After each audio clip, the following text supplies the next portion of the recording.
Hi, I'm Natasha, and thank you for tuning in to Noir Histoire.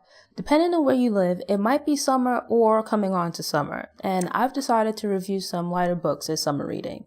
The first book up is We're Going to Need More Wine by Gabrielle Union. I kind of dismissed this book when it was first released and it was everywhere. There was a lot of media coverage with Union appearing on various talk shows discussing the book. I don't dislike Union, but I'm also not a big fan, so I didn't have plans to rush out and pick up the book. In addition, I'm usually not interested in books written by celebrities because I assume they'll be fluffy and superficial. In the case of We're Going to Need More Wine, I was actually a bit surprised when I finally picked up the book and began reading. Now, it's not War and Peace, but We're Going to Need More Wine touches on several deep issues with regards to gender, race, sexual assault, and sexuality, amongst other topics that I really didn't expect to be covered. Granted, there's also the expected discussion of dating, Hollywood gossip, tales of life on set, what you might expect from a Hollywood memoir, but the book isn't nearly as superficial as I assumed it would be. As it turns out, Gabrielle Union was born in Omaha, Nebraska, and her family has been living there for several generations. I don't know many people from Midwestern states, so for a long time I assumed that there were few, if any, Black people living in these states. After reading this book and a few others, I've come to realize that my assumption was inaccurate. Union lived with her parents and siblings in Nebraska until about the age of 7. She grew up quite closely with her extended family, which included her grandmother and some cousins around her age. To be quite honest, I don't remember a lot about Union's mother. She obviously raised her and was present in her life, but I just don't remember a lot of the details about her beyond her coming across as being like artsy. Union's mom sounded like any other mom, and that's not being negative, but rather that there was no real drama with her. She loved and supported her kids, and that was about it. Her mother is described as having very light skin, which was highly valued within the Union family. To be clear, Union's mom didn't seem to place any special value in her complexion, but rather the people around her did. And as a child growing up, Union's experiences made her feel as though light-skinned women were treated differently.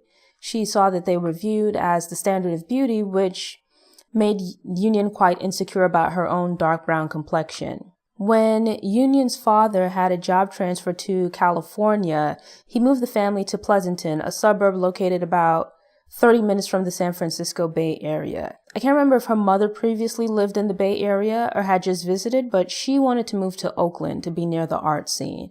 But instead, Union's father selected Pleasanton because a white coworker had also moved to the area, and he felt his family was just as worthy as living in Pleasanton as his white coworker's family. In Omaha, Union had been surrounded by her extended family, which was one of the area's largest and oldest Black families. Within the local community, there were also quite a few other Black families and children. Yet, upon moving to Pleasanton, Union became one of the few Black students at the school she attended. Aside from her siblings and summer trips back to Omaha, Union had few Black friends from elementary through high school. Like most teenagers, Union dealt with insecurities and angst about fitting in and dating. Seeing that her mother's light skin was regarded as a standard of beauty and being surrounded by white students at school, Union felt the need to assimilate. And so through physical means and social behavior, she attempted to fit in by trying to subdue her Blackness. She was successful to some degree, and her classmates forgot or overlooked her Blackness. But the irony was that through ignoring and overlooking her Blackness, her classmates felt more comfortable making racist remarks and being prejudiced in her presence. She became a part of the us group, but had the uncomfortable role of bearing witness and at times participating when they made fun of the other Black students regarded as them.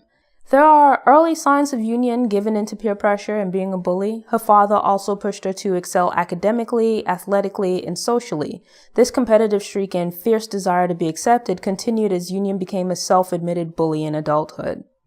Obviously, there's no one way to be Black because Black people are not a monolith.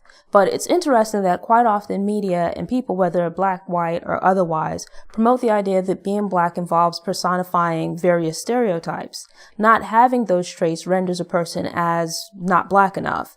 And on the other end of the spectrum, some people aspire to not be seen as a Black stereotype by adapting stereotypical traits that are often associated with white people, hence the phrase trying to act white. Hoping to maintain ties to the Black community, Union's mom made it a point to expose her and her sisters to Black culture and Black people. A part of this initiative involves spending summer vacations back in Omaha with family. As Union grows up in the 80s, she chronicles seeing Omaha and the people she grew up with change as the crack epidemic made its way through to the Midwest.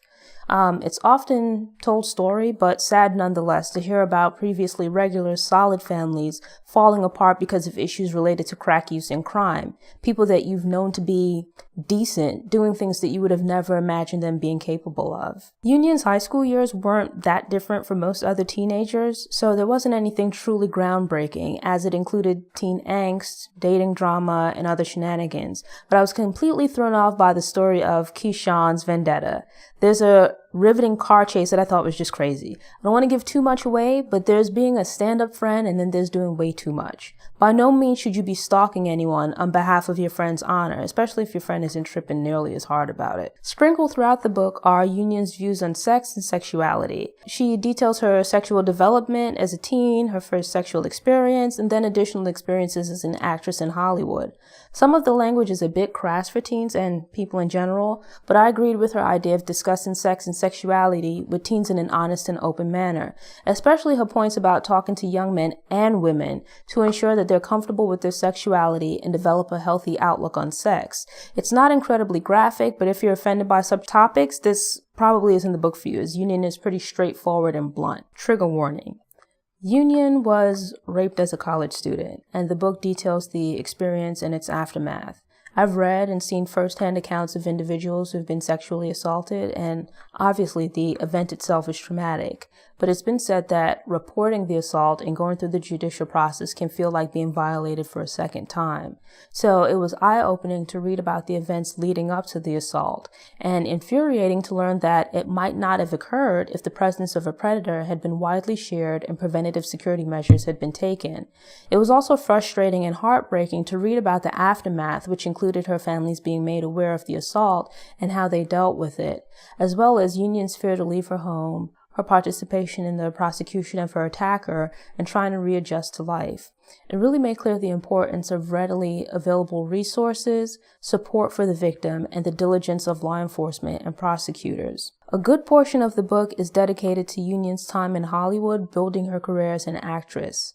Racism and ignorance in media is nothing new, but reading about someone navigating this from a career perspective was a bit different. For example, it seems like a small issue, but I'd never thought about the hair and makeup issues a Black actress might have on the set of a production with a majority white cast and staff. Looking young for your age is a good thing, but being stuck in high school roles as a 30-year-old would be frustrating. Not to mention just the overall limited opportunities for challenging or big budget roles and having your capabilities questioned. Generally speaking, I really don't care about the details of other people's relationships, so I wasn't very into hearing about who Union dated in the past. Fortunately, while it's covered to some degree, she moved on to other topics before I became very bored. There are some boyfriends discussed, but I don't remember anyone aside from Jason Kidd, and they dated in high school, so, who cares about that? She does spend quite a bit of time discussing her marriage and divorce from Christopher Howard, a former NFL running back. Honestly, the relationship sounded like a hot mess with infidelity and drama on both sides. This really only needed to be about one page, as the relationship should have never made it to the point of becoming a marriage. But in a way, Union's fighting to keep the relationship together despite everything pointing to the need for a breakup revealed a lot. Union's parents' marriage was plagued with issues that eventually led to divorce, and that divorce actually happened several years after they probably should have called it quits. There's a key point here that children learn how to conduct themselves and how they should expect to be treated in a relationship from the adults around them, especially their parents. Children are at risk of internalizing, normalizing, and repeating negative relationship behaviors if that's what they're exposed to. This idea of holding on to a dead relationship at all costs to avoid feeling like a failure or embarrassment doesn't do anyone any good. And if the relationship was a dud and you've both moved on, why do you feel the need to go above and beyond in hopes of getting your ex's approval? If we break up and there are no kids involved, we are done. I wish you all the best, but we don't need to hang out. I won't take it as a slight. If you don't want to drop by my workplace when we're in the same city, it's cool. Don't even worry about it. It's all good. Union is currently married to Dwyane Wade, a superstar basketball player. Some topics are glossed over, but Union dives deeply into her perspective and feelings about others. In previous relationships, Union was usually the breadwinner and seemed to pay for most things, but the roles are reversed in her current relationship. I think prenuptials are a good idea, but based on her description of events, I understand her feelings of being somewhat ambushed with the negotiations. Granted, you only hear Union's side of the story, but it seems like Wade is an absolute beast when it comes to his business and legal dealings. Not that I blame him. A bonus of Union's relationship with Wade is his sons from a previous marriage. It seems the kids were still relatively young when Union and Wade first got together, but as the kids get older, the reality of them growing into becoming young black men in America comes with fear about their safety as they move through society.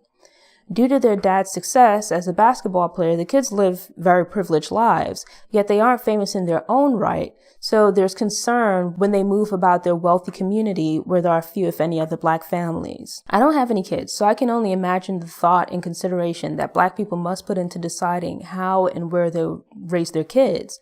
On the one hand, you would want your children to be raised in a safe neighborhood that offers all the resources and advantages that you can afford, but there's also the question as a black person about raising your children in a community where few, if any, other people look like them.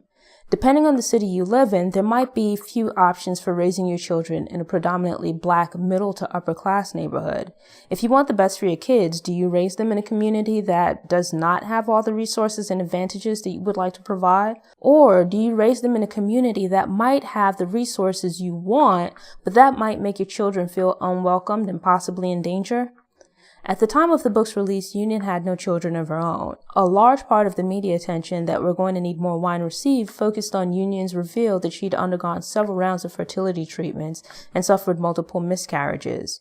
Given traditional gender expectations, it's easy to imagine how devastating it must have been to be unable to carry a child to full term. Yet, as with other potentially uncomfortable topics that most would hide, Union shares her experiences and feelings. I don't know if brave is the word, but there's definitely some risk in taking the chance to be honest and vulnerable about your hardships and difficulties. Most of us try to put our best foot forward and to present the best version of ourselves. I definitely give Union props for sharing her truth because she definitely didn't have to.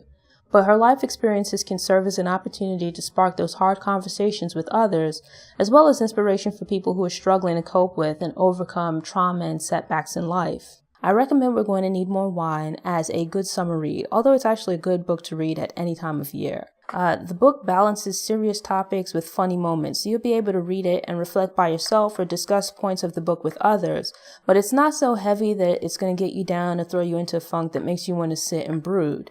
Its ebbs and flows match that late spring, early summer weather where it's sunny one minute and raining the next. Drop it into your bag and it's good company for luxuriating on the beach or poolside. If you enjoyed the review, take a minute to give it a thumbs up on YouTube, leave a 5-star rating and review on iTunes, Apple Music, or wherever you listen to podcasts, and share it with someone you think might appreciate it. It helps other people find the show and enables it to grow. You can find show notes on the Noir Histoire website. The link will be in the episode description. Thanks again for tuning in, and I hope you subscribe and return to get motivated, get inspired, and get stories of Black history made and in the making.